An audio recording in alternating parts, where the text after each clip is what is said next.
और अब बात एक ऐसे वीडियो की जो सेना पर सवाल उठाने वालों के लिए मुंहतोड़ जवाब है। जम्मू कश्मीर से एक ऐसी तस्वीर सामने आई है जिसे देखकर आप हैरान रह जाएंगे। जो तस्वीरें आपके सामने अब टेलीविजन स्क्रीन पर दिखाई आपको दे रही है वो जम्मू कश्मीर के पुलवामा में कल हुए 2 आतंकियों से एनकाउंटर की है। एनकाउंटर की जगह पर एक आतंकी शफी शेर गोजरी के परिवार को लाया गया और शफी की पत्नी ने लाउड स्पीकर पर पति से सरेंडर करने की अपील की। अपने 5 साल के बेटे की भी दुहाई दी।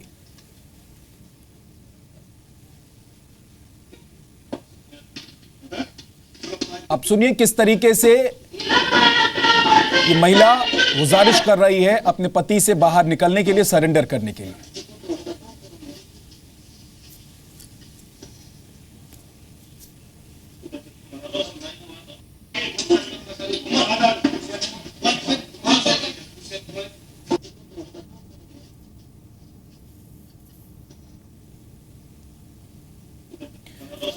शफी की पत्नी अपील करती रही सरेंडर करने के लिए अपने पति से, लेकिन वो नहीं माना।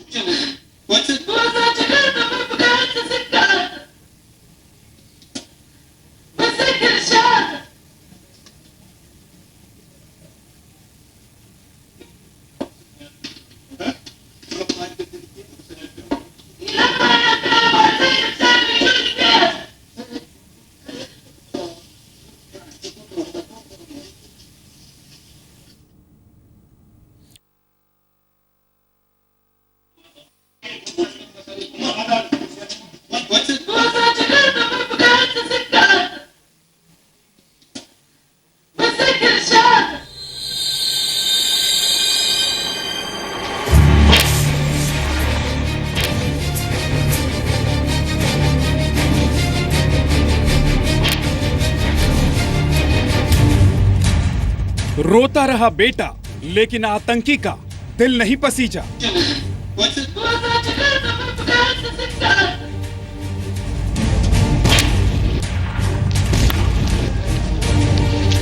मनाती रही पत्नी लेकिन नहीं माना आतंकी। बेटे का आंसू भी आतंकी पिता के लिए बेअसर।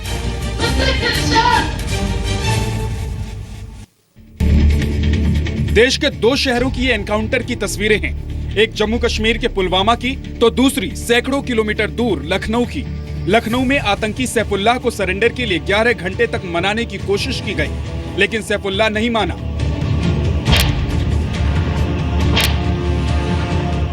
जम्मू कश्मीर के पुलवामा में 8 मार्च की आधी रात से 9 मार्च सुबह तक सेना की मुठभेड़ में लश्कर के 2 आतंकी ढेर कर दिए गए। इनमें से एक आतंकी था शफी शेर गोजरी और दूसरा था जहांगीर गनी।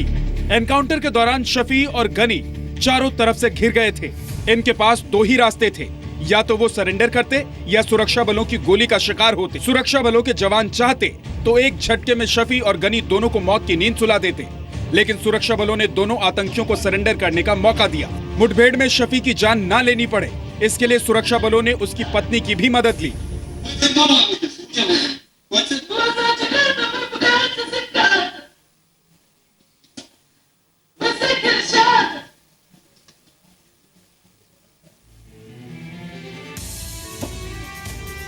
एनकाउंटर की जगह शफी की पत्नी, उसका 5 साल का बेटा और भाई को लाया गया।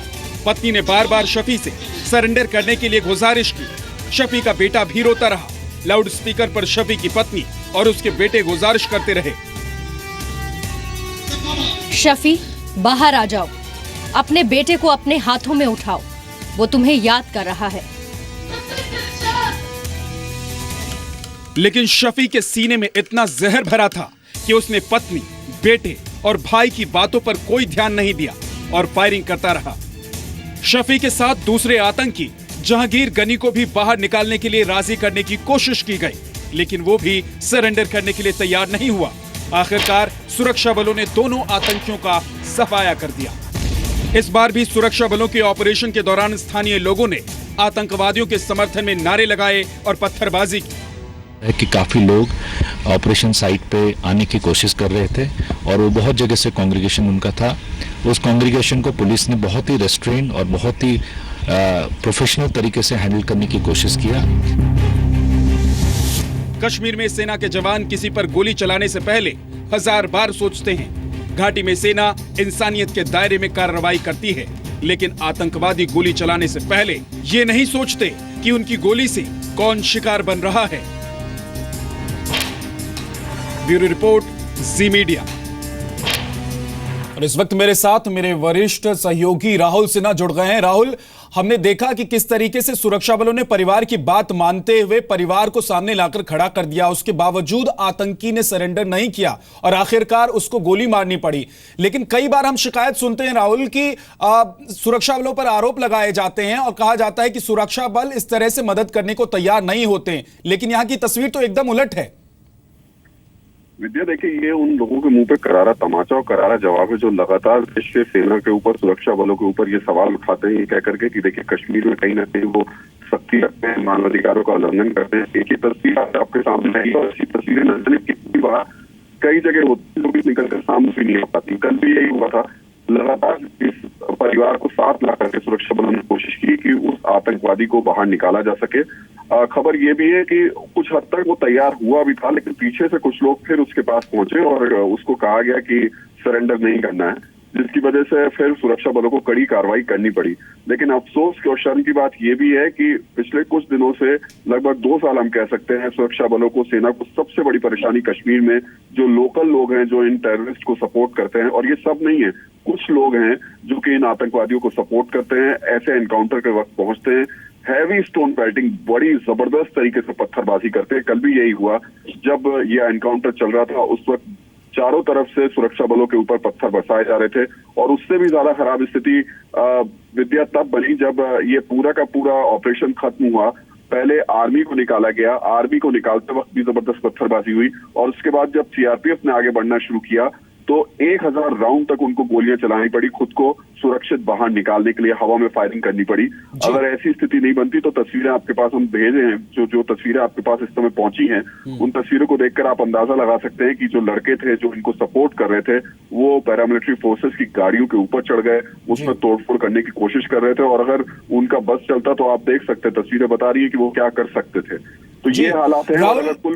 राहुल, अलगाववादी तो हैं ही जो कश्मीर में मौजूद जो हमारे सुरक्षा बल के जवान हैं उनको बदनाम करने की कोशिश करते हैं, वहां पर माहौल खराब करने की कोशिश करते हैं, तनाव पैदा करने की कोशिश करते हैं। इसके अलावा आपको लगता है कि कुछ नेताओं के बयान की वजह से भी स्थिति ऐसी हो जाती है कि वहां के स्थानीय लोग पत्थरबाजी पर उतारू हो जाते हैं और अलगाववादियों की बातों में आ जाते हैं? विद्या, बहुत स्वाभाविक स्थिति है। एक वो नेता जो दिल्ली में बैठे हैं, कश्मीर जाते नहीं और यहां से बैठ करके कश्मीर के हालात की बात करते हैं। दूसरे वो नेता जिनका वोट बैंक कश्मीर में इन्हीं मुद्दों पर चलता है। ऐसे नेता कश्मीर के हालात को, वहां के उन नौजवानों को जो कि गलत रास्ते पर चलने की कोशिश कर रहे हैं या गलत रास्ते पर चल रहे हैं, उनको भड़काने का सबसे ज्यादा काम कर रहे हैं। ऐसी स्थिति आपने देखी भी थी जब बुरहान वानी को मारा गया था। उसके बाद कश्मीर में कोई भी, ना तो कश्मीर का बड़ा नेता पहुंचा था और ना ही राष्ट्रीय स्तर पर कोई बड़ा नेता उन लोगों को समझाने पहुंचा था जो कि सुरक्षा बलों के ऊपर पत्थर मार रहे थे। लेकिन तस्वीरें बड़ी साफ है विद्या, सुरक्षा बलों को पता है। अभी भी इस वक्त कश्मीर में, साउथ कश्मीर में लगभग 120 टेररिस्ट की आतंकवादियों की लिस्ट एजेंसीज के पास है, जिसमें 40 से 50 आतंकवादी पाकिस्तान के बताए जा रहे हैं। इसमें एलईटी के, लश्कर तैयबा के हैं, हिजबुल मुजाहिदीन के। उसके बावजूद पेशेंस के साथ, बहुत संयम के साथ सेना और सुरक्षा बल और सेना के जवान जो हैं वो काम करते हैं। बहुत बहुत शुक्रिया राहुल इस पूरी जानकारी के लिए आपका। एक बहुत छोटे से ब्रेक के लिए हम रुक रहे हैं, जल्द हाजिर होंगे, कुछ और खबरें होंगी। तो ब्रेक पर चलते चलते एक बार फिर से हम आपको तस्वीर दिखा देते हैं कि किस तरीके से सुरक्षा बल के जवान परिवार की अपील के बाद परिवार को आतंकी के सामने खड़ा कर देते हैं, लेकिन इसके बावजूद आतंकी नहीं मानता।